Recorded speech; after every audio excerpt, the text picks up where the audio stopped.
Year plan 5 year plan എന്ന് പറയുന്നത് നമ്മളുടെ PSCന്റെ ഒരു എക്സാം സ്റ്റൈൽ നോക്കിക്കഴിഞ്ഞാൽ അല്ലെങ്കിൽ റീസെന്റ് ആയിട്ടുള്ള ട്രെൻഡ്സ് നോക്കിക്കഴിഞ്ഞാൽ നമുക്ക് ഇഷ്ടംപോലെ ക്വസ്റ്റ്യൻസ് കിട്ടുന്ന ഒരു ഏരിയ ആണ് ഈ പറയുന്ന 5 ഇയർ പ്ലാൻ എന്ന് പറയുന്നത്.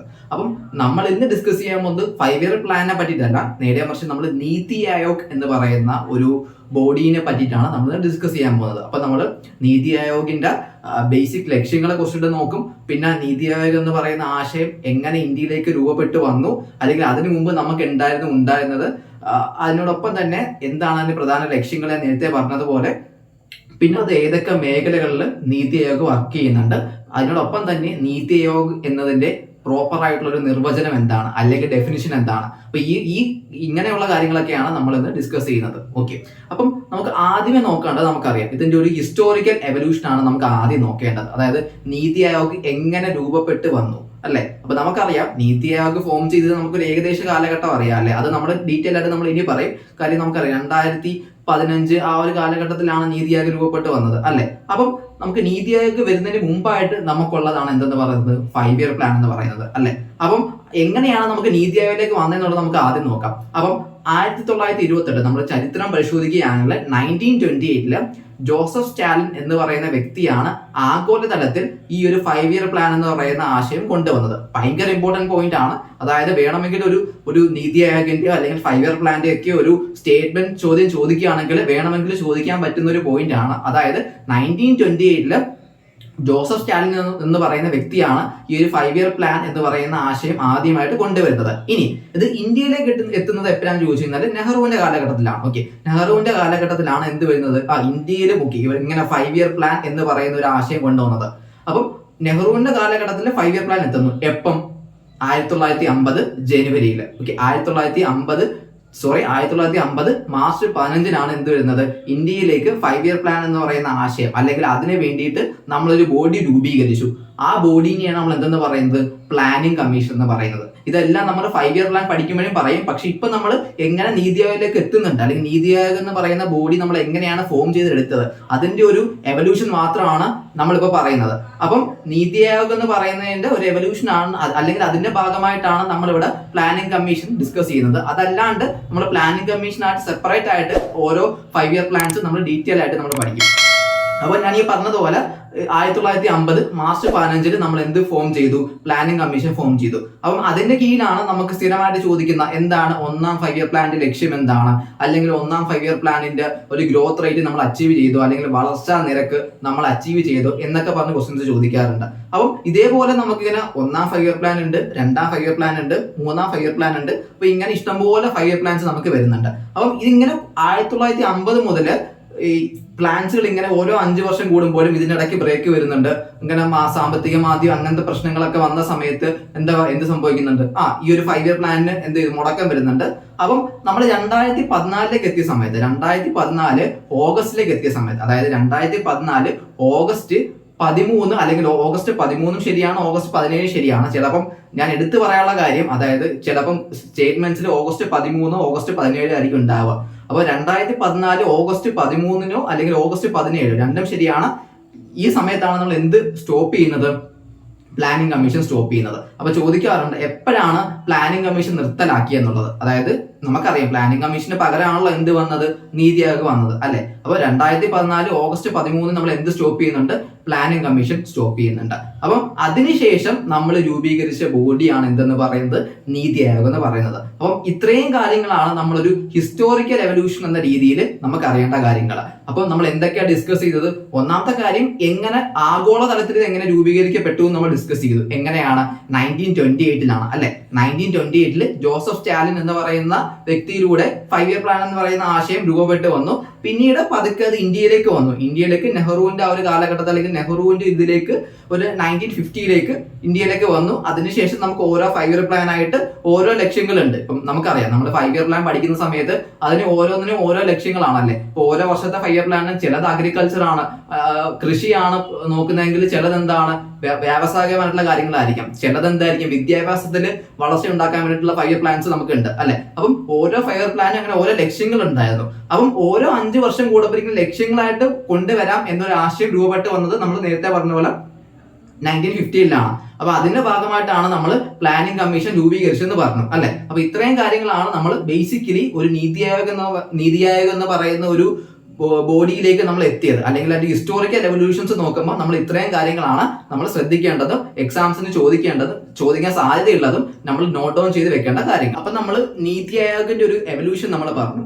ഇനി നീതി ആയോഗ് എന്ന് പറയുന്ന ബോഡീനെ കുറിച്ചിട്ട് സ്ഥിരമായിട്ട് ചോദിക്കുന്ന ഒരു പോയിന്റ് ആണ്, നീതി ആയോഗ് എന്ന് പറയുന്നത് ഒരു കോൺസ്റ്റിറ്റ്യൂഷണൽ ബോഡിയാണോ അല്ലെങ്കിൽ ഒരു സ്റ്റാറ്റ്യൂട്ടറി ബോഡിയാണോ എന്ന് പറഞ്ഞിട്ട് എക്സാമിന് ചോദിക്കാറുണ്ട്. അപ്പൊ അതിന് മുമ്പായിട്ട് നമുക്ക് അറിയേണ്ടത് എന്താണ് കോൺസ്റ്റിറ്റ്യൂഷണൽ ബോഡി അല്ലെങ്കിൽ എന്താണ് സ്റ്റാറ്റ്യൂട്ടറി ബോഡി എന്നുള്ള കാര്യം നമുക്കറിയണം. അപ്പം കോൺസ്റ്റിറ്റ്യൂഷണൽ ബോഡി എന്ന് പറഞ്ഞു കഴിഞ്ഞാൽ വ്യക്തമായിട്ട് നമുക്ക് ചൂണ്ടിക്കാണിക്കാൻ ഒരു ആർട്ടിക്കിൾ ഉണ്ടെങ്കിൽ നമുക്ക് പറയാൻ പറ്റും അതെന്താണ് ഒരു കോൺസ്റ്റിറ്റ്യൂഷണൽ ബോഡി എന്ന് നമുക്ക് പറയാൻ പറ്റും. നേരെ മറിച്ച് സ്റ്റാറ്റ്യൂട്ടറി ബോഡി ആണെങ്കിൽ നിങ്ങൾ ചിന്തിച്ച്, സ്റ്റാറ്റ്യൂട്ടറി ബോഡി ആണെങ്കിൽ അതൊരു പാർലമെന്റിന്റെ ഒരു ആക്ടിന്റെ കീഴിൽ രൂപീകരിച്ച ഒരു ബോഡി ആയിരിക്കും. അപ്പം എ എന്ന് പറയുന്നത് ഒരു പാർലമെന്റ് ആക്ടിന്റെ കീഴിൽ രൂപീകരിച്ചാണെങ്കിൽ നമുക്ക് എനെ എന്തെന്ന് വിളിക്കാൻ പറ്റും, സ്റ്റാറ്റ്യൂട്ടറി ബോഡി എന്ന് വിളിക്കാൻ പറ്റും. അതേപോലെ തന്നെ എ എന്ന് പറയുന്ന ഒരു സാധനം പറയുന്ന സമയത്ത് നമുക്കൊരു ആർട്ടിക്കിൾ ചൂണ്ടിക്കാണിക്കാൻ പറ്റുമെങ്കിൽ അതിന് നമുക്ക് എന്തെന്ന് പറയാൻ പറ്റും, കോൺസ്റ്റിറ്റ്യൂഷണൽ ബോഡി എന്ന് പറയാൻ പറ്റും. അപ്പം നമ്മൾ ഇവിടെ പരിശോധിക്കുകയാണെങ്കിൽ, അതായത് നമ്മൾ നീതി ആയോഗിന്റെ കാര്യം അല്ലെങ്കിൽ നീതി ആയോഗ് എന്ന് പറയുന്ന ബോഡി നമ്മൾ രൂപീകരിച്ചു എന്ന് നമ്മൾ പറഞ്ഞു അല്ലെ.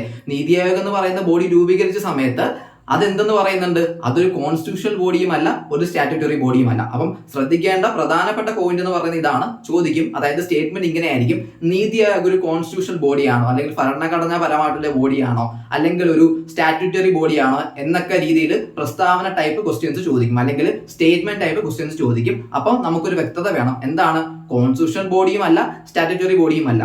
പ്രശ്നം എന്തെന്ന് പറഞ്ഞു കഴിഞ്ഞാൽ ചിലപ്പം മൂന്ന് ഓപ്ഷൻസ് ഉണ്ടായിരിക്കും, അല്ലെങ്കിൽ മൂന്ന് സ്റ്റേറ്റ്മെന്റ്സ് ഉണ്ടായിരിക്കും. അതിൽ ചിലപ്പം ഇതായിരിക്കും ഒരു സ്റ്റേറ്റ്മെന്റ് ആയിട്ട് വരുന്നത്. അപ്പൊ നമുക്ക് ഇത് വെട്ടിക്കളയാൻ പറ്റിക്കഴിഞ്ഞാൽ ചിലപ്പോൾ നമുക്ക് ആ ഒരു ക്വസ്റ്റ്യൻ ശരിയാക്കാൻ പറ്റും.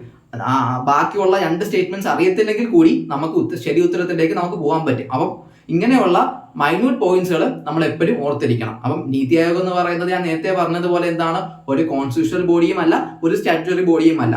അതേപോലെ തന്നെ വ്യക്തമായിട്ട് ഞാൻ പറഞ്ഞു എന്താണ് കോൺസ്റ്റിറ്റ്യൂഷണൽ ബോഡി എന്നുള്ളതും അതേപോലെ തന്നെ എന്താണ് സ്റ്റാറ്റ്യൂട്ടറി ബോഡി എന്നുള്ള കാര്യവും ഞാൻ പറഞ്ഞു അല്ലെ. സ്റ്റാറ്റ്യൂട്ടറി ബോഡി എന്ന് പറയുന്നത് പാർലമെന്റിന്റെ ഒരു ആക്ടിന് കീഴിൽ രൂപീകരിക്കുന്നു. കോൺസ്റ്റിറ്റ്യൂഷണൽ ബോഡി ആണെങ്കിൽ നമുക്ക് എന്ത് പറയാൻ പറ്റും, വ്യക്തമായിട്ടൊരു ആർട്ടിക്കിൾ ചൂണ്ടിക്കാണിക്കാൻ പറ്റും. ഉദാഹരണം പറയാം, രണ്ടിനും ഞാൻ ഒരു ഉദാഹരണം പറയാം. അതായത് നമുക്ക് യു പി എസ് സി പറയുകയാണെങ്കിൽ എന്താണ്, യു പി എസ് സി എന്ന് പറയുന്ന ബോഡിനെ പറ്റി പറയുകയാണെങ്കിൽ, അല്ലെങ്കിൽ നമ്മൾ PSC എന്ന് പറയുന്ന ഒരു ബോഡിനെ പറ്റി പറയുകയാണെങ്കിൽ എന്താണ്, നമുക്ക് ചൂണ്ടിക്കാണിക്കാൻ ഒരു ആർട്ടിക്കിൾ ഉണ്ടല്ലേ. അപ്പം ഒരു ആർട്ടിക്കിൾ ഉണ്ടായത് കൊണ്ട് തന്നെ നമുക്ക് എന്തെന്ന് പറയാൻ പറ്റും, PSC എന്ന് പറയുന്നത് എന്താണ്, ഒരു കോൺസ്റ്റിറ്റ്യൂഷണൽ ബോഡിയാണ്. നേരെ മറിച്ച് നമ്മൾ ഇതെടുത്ത് നാഷണൽ ഹ്യൂമൻ റൈറ്റ് കമ്മീഷൻ എന്ന് പറയുന്നത് എന്താണ്, അല്ലെങ്കിൽ നമ്മൾ മലയാളത്തിൽ എന്ത് പറയും, മനുഷ്യാവകാശ കമ്മീഷൻ എന്ന് പറയും അല്ലെ. അപ്പൊ അതിനെന്താണ്, ഒരു വ്യക്തമായിട്ട് ചൂണ്ടിക്കാണിക്കാൻ നമ്മളുടെ കയ്യിൽ ഒരു ആർട്ടിക്കിൾ ഇല്ല. നേരെ മറിച്ച് അത് എങ്ങനെയാണ് അത് രൂപീകരിക്കപ്പെട്ടത്, ഹ്യൂമൻ റൈറ്റ് കമ്മീഷൻ ഒരു പാർലമെന്റ് ആക്ട് വഴിയാണ് അത് രൂപീകരിക്കപ്പെട്ടത് അല്ലെ. അപ്പൊ അതുകൊണ്ട് തന്നെ അതെന്താണ്, ഒരു സ്റ്റാറ്റ്യൂട്ടറി ബോഡിയാണ്. അപ്പം ഇങ്ങനെ ഈ ഒരു രീതിയിൽ എങ്ങനെ വേണമെങ്കിലും പൊളിറ്റിക്കിന്റെ കോണ്ടെക്സ്റ്റിൽ നമുക്ക് ക്വസ്റ്റ്യൻസ് ചോദിക്കാം. അപ്പം ഈ കോൺസ്റ്റിറ്റ്യൂഷണൽ ബോഡിയും സ്റ്റാറ്റ്യൂട്ടറി ബോഡിയും തമ്മിലുള്ള ക്ലാസിഫിക്കേഷൻസ് നമുക്ക് നല്ല രീതിയിൽ ഒരു വ്യക്തത വേണം. അപ്പം നീതി ആയോഗ് എന്ന് പറയുന്നത് ഇത് രണ്ടുമല്ല, ഈ 2 കാറ്റഗറിയിലും പെടുന്നില്ല എന്നുള്ള കാര്യം നമുക്കറിയാം. ഓക്കെ, അപ്പൊ അതാണ് പ്രധാനപ്പെട്ട ഒന്നാമത്തെ പോയിന്റ്. ഇനി രണ്ടാമതായിട്ട് അറിയേണ്ടത്, നമുക്കറിയാം നമ്മൾ ഏത് ബോഡി രൂപീകരിച്ചാലും, ഇപ്പൊ നമ്മൾ മനുഷ്യാവകാശ കമ്മീഷൻ ആണെങ്കിൽ നമുക്കറിയാം എന്താ, ഹ്യൂമൻ റൈറ്റ്സ് വയലേഷൻസ് അല്ലെങ്കിൽ മനുഷ്യാവകാശ ലംഘനങ്ങൾ കണ്ടുപിടിക്കാൻ വേണ്ടിയിട്ടുള്ള ബോഡിയാണല്ലോ മനുഷ്യാവകാശ കമ്മീഷൻ എന്ന് പറയുന്നത്. അതേപോലെ തന്നെ നീതി ആയോഗ് രൂപീകരിച്ചതിനും ഒരു കാരണമുണ്ട്. കാര്യം ഇതുവരെ നമുക്കറിയാം, ഇതിനു മുമ്പ് വരെ നമുക്ക് പ്ലാനിംഗ് കമ്മീഷൻ ഉണ്ട്. പ്ലാനിംഗ് കമ്മീഷനെ മാറ്റി നിർത്തിയിട്ട് 2015 ഈ പറയുന്ന നീതി ആയോഗ് എന്ന് പറയുന്ന ആശയം കൊണ്ടുവന്നെങ്കിലും അതിന്റെ പുറകിലും എന്തെങ്കിലും ലക്ഷ്യം ഉണ്ടാവുമല്ലോ. ഒന്നാമത്തെ കാര്യം എന്ന് പറയുന്നത്, നീതി ആയോഗ് എന്ന് പറയുന്നത് ഒരു തിങ്ക് ടാങ്ക് ആയിട്ടാണ് നമ്മൾ പറയുന്നത്. അതായത് നമ്മൾ നീതി ആയോഗിനെ കുറിച്ച് പഠിക്കുമ്പം അല്ലെങ്കിൽ അതിന്റെ പ്രധാന ലക്ഷ്യങ്ങൾ പഠിക്കുന്ന സമയത്ത് നമ്മൾ ആദ്യം ശ്രദ്ധിക്കേണ്ട പോയിന്റ് ആണ്, നീതി ആയോഗ് എന്ന് പറയുന്നത് ഒരു തിങ്ക് ടാങ്ക് ആണ്. എന്താണ് തിങ്ക് ടാങ്ക് എന്ന് പറഞ്ഞു കഴിഞ്ഞാല്, അതായത് ഒരു ചിന്താ സംഭരണി നമ്മൾ പറയും. എന്താണ് ചിന്താ സംഭരണി? അതായത് രാജ്യത്തിന്റെ മൊത്തം ഡെവലപ്മെന്റിന് അല്ലെങ്കിൽ രാജ്യത്തിന്റെ മൊത്തം വികസനത്തിന് വേണ്ടിയിട്ട് ചിന്തിച്ച് കാര്യങ്ങൾ ചെയ്യുന്ന ഒരു ബോഡി, അതാണ് നീതി ആയോഗ്. അതിനെയാണ് നമ്മൾ ചുരുക്കത്തിൽ നമ്മൾ എന്തെന്ന് പറയുന്നത്, തിങ്ക് ടാങ്ക് എന്ന് പറയുന്നത്. അതായത് രാജ്യം അല്ലെങ്കിൽ ഇന്ത്യയുടെ മൊത്തത്തിലുള്ള വികസനത്തിന് വേണ്ടിയിട്ട് ചിന്തിച്ച് ഇപ്പം ഏത് സംസ്ഥാനത്ത് എന്ത് ഡെവലപ്മെന്റ് ആണ് കൊണ്ടുവരേണ്ടത് എന്ന് ചിന്തിക്കാൻ വേണ്ടിയിട്ടാണ് നമ്മൾ എന്ത് ഫോം ചെയ്തത്, 2015 നീതി ആയോഗ് എന്ന് പറഞ്ഞിട്ട് നമ്മൾ രൂപീകരിച്ചത് അല്ലെങ്കിൽ ഫോം ചെയ്തത് അല്ലെ. ഇനി അത് ഒന്നാമത്തെ ലക്ഷ്യമാണ്. അതെന്താണ്? തിങ്ക് ടാങ്ക് എന്ന് പറയുന്നത്. ഇനി ഇവരുടെ വർക്കിംഗ് സ്റ്റൈൽ എങ്ങനെയാണ്, അല്ലെങ്കിൽ ഇവർ എങ്ങനെയാണ് വർക്ക് ചെയ്യുന്നത്? ഒന്നാമത്തെ കാര്യം എന്ന് പറഞ്ഞാൽ സ്റ്റേറ്റിനെയും, അതായത് സംസ്ഥാന സർക്കാരിനെയും കേന്ദ്ര സർക്കാരിനെയും ഒന്നിച്ച്, അല്ലെങ്കിൽ നമ്മൾ വേറൊരു വാക്ക് നമ്മൾ പറയും, എന്താണ്? കോപ്പറേറ്റീവ് ഫെഡറലിസം നമ്മൾ പറയും. കോപ്പറേറ്റീവ് ഫെഡറലിസം അല്ലെങ്കിൽ നമ്മൾ സഹകരണ ഫെഡറലിസം എന്ന് പറയും. എന്താണ് സഹകരണ ഫെഡറലിസം എന്ന് പറയുന്നത്? ഫെഡറലിസം എന്ന് പറയുന്ന വാക്ക് നമുക്കറിയാം. എന്താണ് ഫെഡറലിസം എന്ന് പറയുന്ന വാക്ക്? പവേഴ്സ് അങ്ങോട്ടും ഇങ്ങോട്ടും ഷെയർ ചെയ്യുക. ഇനി കോപ്പറേറ്റീവ് എന്ന് പറയുന്നത് നമുക്കറിയാം, എന്താ? സഹകരിക്കുക. അതായത് സ്റ്റേറ്റുകൾ തമ്മിൽ സഹകരണം ഉണ്ടാവുക. അപ്പം നീതി ആയോഗ് വർക്ക് ചെയ്യുന്നത് സെന്ററുമായിട്ടും കോപ്പറേറ്റ് ചെയ്യുന്നുണ്ട്, സ്റ്റേറ്റുമായിട്ടും കോപ്പറേറ്റ് ചെയ്യുന്നുണ്ട്, അല്ലെ? ഉദാഹരണത്തിന് ഇപ്പൊ നമുക്കറിയാം, അതായത് ഇപ്പം എഡ്യൂക്കേഷൻ, നമുക്കൊരു ഉദാഹരണം എടുക്കാം. അപ്പം എഡ്യൂക്കേഷൻ അല്ലെങ്കിൽ വിദ്യാഭ്യാസത്തിന് വേണ്ടിയിട്ട് പുതിയൊരു ഗവൺമെന്റ് സ്കീം കൊണ്ടുവരുവാണെങ്കിൽ, അല്ലെങ്കിൽ നീതി ആയോഗ് പറയാണ്, അതായത് എഡ്യൂക്കേഷന് വേണ്ടിയിട്ട് പുതിയൊരു ഗവൺമെന്റ് സ്കീം കൊണ്ടുവരണം. അപ്പം അത് നടത്തണമെങ്കിൽ ആരുടെ? രണ്ടുപേരുടെയും യോജിപ്പ് വേണം. കേന്ദ്ര സർക്കാരിന്റെ വേണം, അതേപോലെ തന്നെ സംസ്ഥാന സർക്കാരിന്റെയും ഒരു യോജിപ്പ് വേണം, അല്ലെ? എങ്കിൽ മാത്രമേ എന്ത് ചെയ്യാൻ പറ്റത്തുള്ളൂ? അവിടെ നമുക്ക് എന്തെന്ന് പറയാൻ പറ്റത്തുള്ളൂ? നമ്മൾ നേരത്തെ പറഞ്ഞ പോലെ കോപ്പറേറ്റീവ് ഫെഡറലിസം ഉണ്ടെന്ന് ഉറപ്പിക്കാൻ പറ്റത്തുള്ളൂ, അല്ലെ? അപ്പൊ അതിന് വേണ്ടിയിട്ട്, അല്ലെങ്കിൽ കോപ്പറേറ്റീവ് ഫെഡറലിസം അല്ലെങ്കിൽ സഹകരണ ഫെഡറലിസം ഉറപ്പ് വരുത്താനും കൂടി വേണ്ടിയിട്ടാണ് നമ്മൾ എന്ത് സ്റ്റാർട്ട് ചെയ്തത്? നീതി ആയോഗ് സ്റ്റാർട്ട് ചെയ്തത്. അപ്പം അങ്ങനെ ചെയ്യുമ്പോഴുള്ള ഗുണം എന്ന് പറഞ്ഞു കഴിഞ്ഞാൽ നമ്മളുടെ വികസനങ്ങൾ പെട്ടെന്നാവും, നമ്മളുടെ വളർച്ചാ നിരക്ക് പെട്ടെന്നാവും. കാര്യം ആ രീതിയിൽ രണ്ടുപേരും, സെന്ററും സ്റ്റേറ്റും, അല്ലെങ്കിൽ രണ്ട് സ്റ്റേറ്റുകൾ, ഇപ്പം രണ്ട് സ്റ്റേറ്റുകൾ തമ്മിൽ ഒരുമിച്ച് കോർഡിനേറ്റ് ചെയ്ത് വർക്ക് ചെയ്യുകയാണെന്നുണ്ടെങ്കിൽ നമുക്ക് എന്ത് ചെയ്യാൻ പറ്റും? വളർച്ചാ നിരക്കുകൾ പെട്ടെന്ന് അച്ചീവ് ചെയ്യാൻ പറ്റും. ആ സംസ്ഥാനങ്ങളിൽ പെട്ടെന്ന് നമുക്ക് വികസനങ്ങൾ കൊണ്ടുവരാനായിട്ട് പറ്റും. അപ്പൊ ഇതിനെല്ലാം പ്രധാന കാരണം എന്താണ്? നീതി ആയോഗാണ്. സോ അതുകൊണ്ടാണ് നമ്മൾ അതിനെ ചുരുക്കപ്പേരിട്ട് തിങ്ക് ടാങ്ക് എന്ന് പറയുന്നത്, അതായത് എന്താ പറയുന്നത്? ചിന്താ സംഭരണി എന്ന് പറയുന്നത്. ഓക്കെ, അപ്പൊ അതിന്റെ ഭാഗമായിട്ട് നമുക്ക് കുറെ ഇപ്പം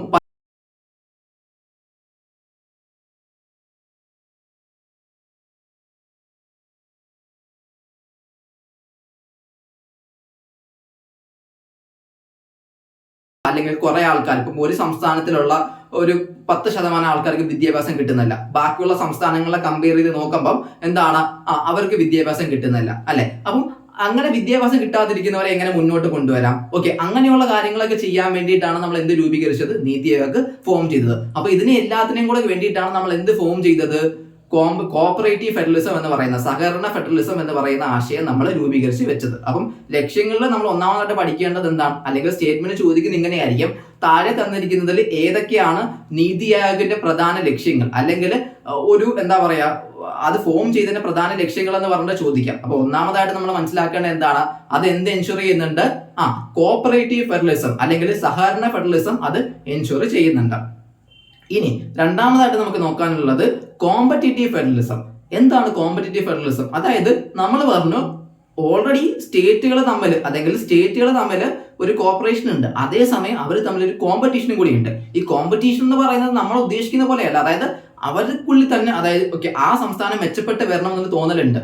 കാര്യം ഇപ്പൊ നമ്മൾ പറഞ്ഞല്ലോ, ഇപ്പം നീതി ആയോഗ് പല ഇൻഡെക്സുകളും പുറത്തുവിടും. ഉദാഹരണത്തിന് ഇപ്പം എഡ്യൂക്കേഷൻ സംബന്ധമായിട്ട് ഇപ്പൊ നീതി ആയോഗ് പുറത്തുവിടും. ഓക്കെ, ഈ ഒരു വർഷത്തിൽ എഡ്യൂക്കേഷന് മുന്നിൽ നിൽക്കുന്നത് കേരളമാണ്, അല്ലെങ്കിൽ അടുത്ത വർഷത്തിൽ ഇപ്പം പറയാണ് ഓക്കെ തമിഴ്നാടാണ് മുന്നിൽ നിൽക്കുന്നത്. അപ്പം ഇങ്ങനെ റാങ്കിങ് പോലെയുള്ള പല കാര്യങ്ങൾ, ഇപ്പൊ എഡ്യൂക്കേഷന്റെ കാര്യത്തിലല്ല, വേറെ പല കാര്യത്തിലും ഈ പറയുന്ന കുറെ ഇൻഡെക്സുകൾ, സൂചികകൾ നീതി ആയോഗ് പുറത്തുവിടാറുണ്ട്. അപ്പം ഇൻഡെക്സുകളായിട്ട് പറയുമ്പോൾ നമ്മൾ ഓരോ ഇൻഡെക്സുകളും എടുത്ത് ഡിസ്കസ് ചെയ്യും. അതായത് നീതി ആയോഗ് പുറത്തുവിടുന്ന കുറച്ച് ഇമ്പോർട്ടന്റ് ഇൻഡെക്സുകളുണ്ട്. സോ അതൊക്കെ റിപ്പീറ്റ് ചെയ്ത് ചോദിക്കാറുണ്ട്. അപ്പൊ അത് നമ്മൾ പ്രത്യേകമായിട്ട് നമ്മൾ ഡിസ്കസ് ചെയ്യും. തൽക്കാലം ഇത്രയും മനസ്സിലാക്കി വെച്ചേക്കുക. അപ്പം ഇങ്ങനെ ഓരോ ഇൻഡെക്സുകൾ ഉണ്ട്. അപ്പം ഓരോ ഇൻഡെക്സുകൾ അനുസരിച്ച് ഓരോ സ്റ്റേറ്റിനും ഓരോ റാങ്ക് കൊടുക്കാറുണ്ട്. അപ്പം എന്താ സംഭവിക്കുക എന്ന് പറഞ്ഞു കഴിഞ്ഞാൽ, ഈ റാങ്ക് മെച്ചപ്പെടുത്താൻ വേണ്ടിയിട്ട് ഓരോ സ്റ്റേറ്റുകളും എന്ത് ചെയ്യാറുണ്ട്? അതിനുവേണ്ടി പ്രയത്നിക്കാറുണ്ട്, അല്ലെങ്കിൽ ഒരു കോമ്പറ്റീഷൻ ഉണ്ട്. അതിനെയാണ് നമ്മൾ കോമ്പറ്റീറ്റീവ് ഫെഡറലിസം എന്ന് പറയുന്നത്. അതല്ലാണ്ട് ഒരു സംസ്ഥാനം വേറൊരു സംസ്ഥാനത്തിന്റെ വളർച്ചയെ തടയുക എന്നുള്ളതല്ല ഉദ്ദേശിക്കുന്നത്. അതായത് ഈ ഒരു റാങ്കിങ് സിസ്റ്റം ഉണ്ടായത് കൊണ്ട് തന്നെ ഒരു സ്റ്റേറ്റ് വേറൊരു സ്റ്റേറ്റിനേക്കാൾ ബെറ്റർ ആയിട്ട് വരാൻ അവരുടെ ഡെവലപ്മെന്റൽ ആക്ടിവിറ്റീസ് വെച്ചിട്ട് അവരിന്ന് ശ്രമിക്കാറുണ്ട്. അപ്പൊ അതിനെയാണ് നമ്മൾ എന്തെന്ന് പറയുന്നത്? കോമ്പറ്റീറ്റീവ് ഫെഡറലിസം എന്ന് പറയുന്നത്. അപ്പം ഈ രണ്ട് കാര്യങ്ങളും, ഈ രണ്ട് ഫംഗ്ഷൻസും ഭയങ്കര ഇമ്പോർട്ടന്റ് ആണ്. നീതി ആയോഗ് എന്ന് പറയുന്നത് എന്താണ്? ഒന്ന് സഹകരണ ഫെഡറലിസം കൊണ്ടുവരിക, അതേപോലെ തന്നെ എന്താണ്? കോമ്പറ്റീറ്റീവ് ഫെഡറലിസം ഉറപ്പുവരുത്തുക. അപ്പം ഈ രണ്ട് ഫംഗ്ഷനും ഇമ്പോർട്ടന്റ് ആണ്. ഇനി മൂന്നാമതായിട്ടെന്ന് പറയുന്നത് നമ്മൾ പറഞ്ഞു, അതായത് ഇതൊരു തിങ്ക് ടാങ്ക് ആണെന്ന് പറഞ്ഞു. അതേപോലെ തന്നെ ഇത് ചെയ്യുന്ന, അല്ലെങ്കിൽ നീതി ആയോഗ് ചെയ്യുന്ന, അല്ലെങ്കിൽ നീതി ആയോഗിന്റെ പ്രധാനപ്പെട്ട വേറൊരു ഫംഗ്ഷൻ ആണ് സംസ്ഥാനത്തെ മുഖ്യമന്ത്രിമാരെ യോജിപ്പിക്കുക. അതായത് എല്ലാവരും തമ്മിലൊരു കണക്ടിവിറ്റി ഉണ്ട്. നമ്മൾ പറഞ്ഞു സംസ്ഥാനത്തിന്റെ കാര്യങ്ങൾ അല്ലെങ്കിൽ സംസ്ഥാനത്തിന്റെ ഒരു കോർപ്പറേഷൻ കൂടെ വേണ്ടിയിട്ടാണ് നമ്മൾ എന്ത് സ്റ്റാർട്ട് ചെയ്തത്, നമ്മൾ പറഞ്ഞു നീതി ആയോഗ് സ്റ്റാർട്ട് ചെയ്തെന്ന് പറഞ്ഞു അല്ലെ. അപ്പം സംസ്ഥാനം എന്ന് പറയുമ്പോൾ അതിൽ ആരുണ്ടായിരിക്കും? മുഖ്യമന്ത്രിമാരുണ്ടായിരിക്കും. അപ്പം ചോദിക്കാറുണ്ട്, ഒരു വട്ടം ചോദിച്ച സ്റ്റേറ്റ്മെന്റ് ഇതേപോലെ തന്നെയാണ്. അതായത് മുഖ്യമന്ത്രിമാരെ യോജിപ്പിക്കുന്നത് നീതി ആയോഗിന്റെ ഫംഗ്ഷൻ ആണോ, അല്ലെങ്കിൽ നീതി ആയോഗിന്റെ ലക്ഷ്യങ്ങളിൽ പെടുന്ന കാര്യമാണോ എന്ന് പറഞ്ഞ് ചോദിക്കാറുണ്ട്. അപ്പം ആ ഒരു സ്റ്റേറ്റ്മെന്റ് ശരിയായിരുന്നു. ഒരു വട്ടം ഡിഗ്രി പ്രിലിംസിൽ ചോദിച്ച സ്റ്റേറ്റ്മെന്റ് ആണ്. അപ്പം അത് അതേപോലെ തന്നെ പഠിച്ചു വെച്ചേക്കുക. ഉത്തരം ശരിയാണ്, അതെ. അതായത് മുഖ്യമന്ത്രിമാരെ യോജിപ്പിക്കുക എന്നുള്ളത് എന്തിന്റെ ലക്ഷ്യം തന്നെയാണ്? നീതി ആയോഗിന്റെ പ്രധാന ലക്ഷ്യം തന്നെയാണ്. അപ്പം 3 ലക്ഷ്യങ്ങളാണ് നമ്മൾ പറഞ്ഞത്. ഒന്ന് എന്താ പറഞ്ഞത്? Cooperative federalism. രണ്ടാമതായിട്ട് നമ്മൾ എന്താ പറഞ്ഞത്? കോമ്പറ്റേറ്റീവ് ഫെഡറലിസത്തിനെ കുറിച്ച് നമ്മൾ ഡിസ്കസ് ചെയ്തു. മൂന്നാമതായിട്ട് എന്താ പറയുന്നത്? സംസ്ഥാനത്തെ മുഖ്യമന്ത്രിമാരെ യോജിപ്പിക്കുക. ഇതും എന്താണ്? നീതി ആയോഗിന്റെ പ്രധാന ലക്ഷ്യത്തിൽ വരുന്ന കാര്യങ്ങളാണ്. അപ്പൊ നമ്മൾ പറഞ്ഞു സംസ്ഥാനത്തിന്റെ മുഖ്യമന്ത്രിമാരെ അല്ലെങ്കിൽ അവർ തമ്മിൽ ഒരു എന്ത് ചെയ്യുന്നുണ്ട്? ഒരു യൂണിറ്റ് കൊണ്ടുവരാനായിട്ട് നീതി ആയോഗ് ശ്രമിക്കാറുണ്ട്. അതിനോടൊപ്പം തന്നെ നമ്മൾ മനസ്സിലാക്കേണ്ട കാര്യം, മുഖ്യമന്ത്രിമാരെന്ന് പറയുമ്പോൾ അതിന്റെ കൂടെ തന്നെ നമ്മൾ പഠിക്കേണ്ട വേറൊരു ഫംഗ്ഷൻ ആണ്. അതായത് വിവിധ മന്ത്രാലയങ്ങളെയും യോജിപ്പിക്കാൻ വേണ്ടിയിട്ട് ആര് ശ്രമിക്കാറുണ്ട്? നീതി ആയോഗ് ശ്രമിക്കാറുണ്ട്. എന്തുകൊണ്ടാണ് വിവിധ മന്ത്രാലയങ്ങളുള്ള അല്ലെങ്കിൽ ഇപ്പം എഡ്യൂക്കേഷൻ എന്ന് പറയുന്ന മിനിസ്ട്രി എടുക്കുകയാണ്, അല്ലെങ്കിൽ എന്താ പറയാ അഗ്രികൾച്ചർ എന്ന് പറയുന്ന മിനിസ്ട്രി എടുക്കുകയാണെങ്കിലും ഈ രണ്ട് മിനിസ്ട്രീസും തമ്മിൽ അല്ലെങ്കിൽ ഈ 2 മന്ത്രാലയങ്ങളും തമ്മിൽ ഒരു യോജിപ്പ് കൊണ്ടുവരാൻ വേണ്ടിയിട്ട് നീതി ആയോഗ് ശ്രമിക്കാറുണ്ട്.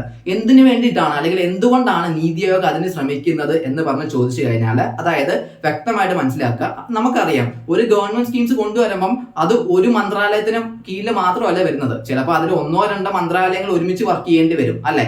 ഉദാഹരണത്തിന് ഇപ്പം നമ്മൾക്കൊരു എഡ്യൂക്കേഷൻ സംബന്ധമായിട്ടുള്ള കാര്യങ്ങൾ ചെയ്യുന്ന സമയത്ത് ചിലപ്പോൾ എഡ്യൂക്കേഷൻ മിനിസ്ട്രി മാത്രമായിരിക്കും ഇതിന്റെ ആവശ്യം ഉണ്ടാവുക. വേറെ മിനിസ്ട്രീസിന്റെയും ഒരു സഹായം അവിടെ ആവശ്യമായിട്ട് വരുന്നുണ്ടാവും അല്ലെ. അപ്പൊ അങ്ങനെ വരുമ്പോഴത്തേക്ക് എന്ത് ചെയ്യണം? 2 മന്ത്രാലയങ്ങൾ തമ്മിലൊരു യോജിപ്പ് ഉണ്ടായിരിക്കണം. അപ്പം വിവിധ മന്ത്രാലയങ്ങൾ തമ്മിൽ ഒരു യോജിപ്പ് കൊണ്ടുവരാൻ വേണ്ടിയിട്ട് ആര് ശ്രമിക്കാറുണ്ട്?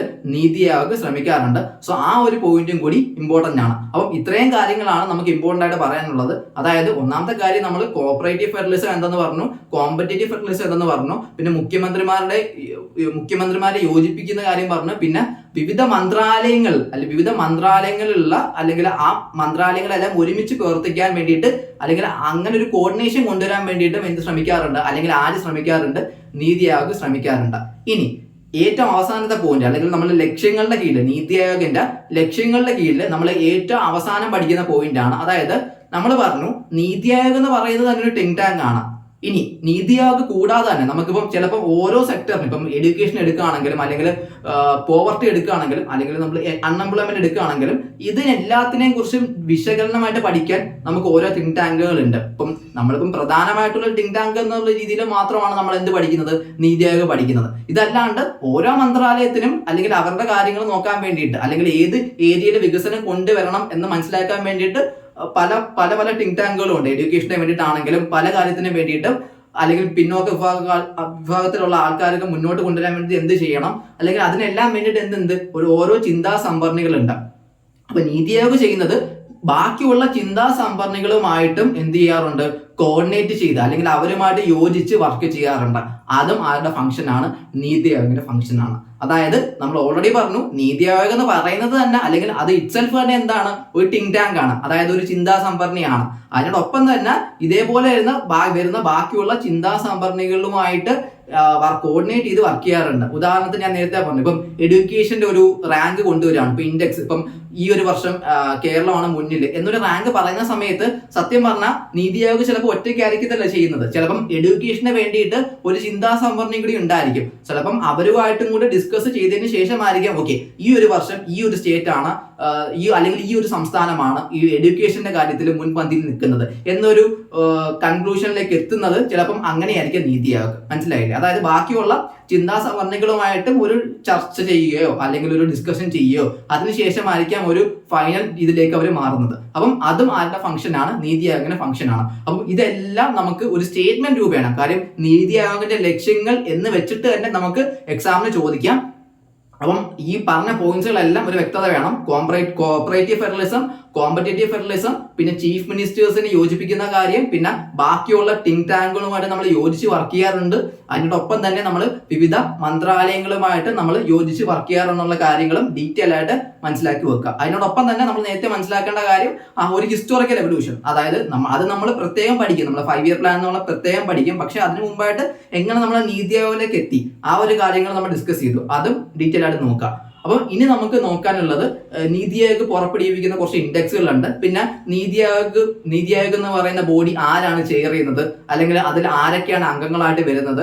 അപ്പം ഇത് വെച്ചിട്ട് തന്നെ നമുക്കൊരു ഐഡിയ ഉണ്ടായിരിക്കും അല്ലെ ആരൊക്കെ ആയിരിക്കും അംഗങ്ങളായിട്ട് വരുന്നുള്ള കാര്യങ്ങൾ. അപ്പം അങ്ങനെയുള്ള കാര്യങ്ങൾ, അതായത് ഇൻഡെക്സിന്റെ കാര്യങ്ങളും അതേപോലെ തന്നെ അതിന്റെ പ്രധാനപ്പെട്ട മെമ്പേഴ്സ് ആരൊക്കെയോ എന്നുള്ള കാര്യങ്ങളൊക്കെ നമുക്ക് നെക്സ്റ്റ് സെഷൻസിൽ കാണാം, നെക്സ്റ്റ് വീഡിയോയിൽ കാണാം. ഓക്കെ, അപ്പം ഇത്രയും പോയിന്റ്സ് നിങ്ങൾ വ്യക്തമായിട്ട് നോക്കാം. Okay, thank you.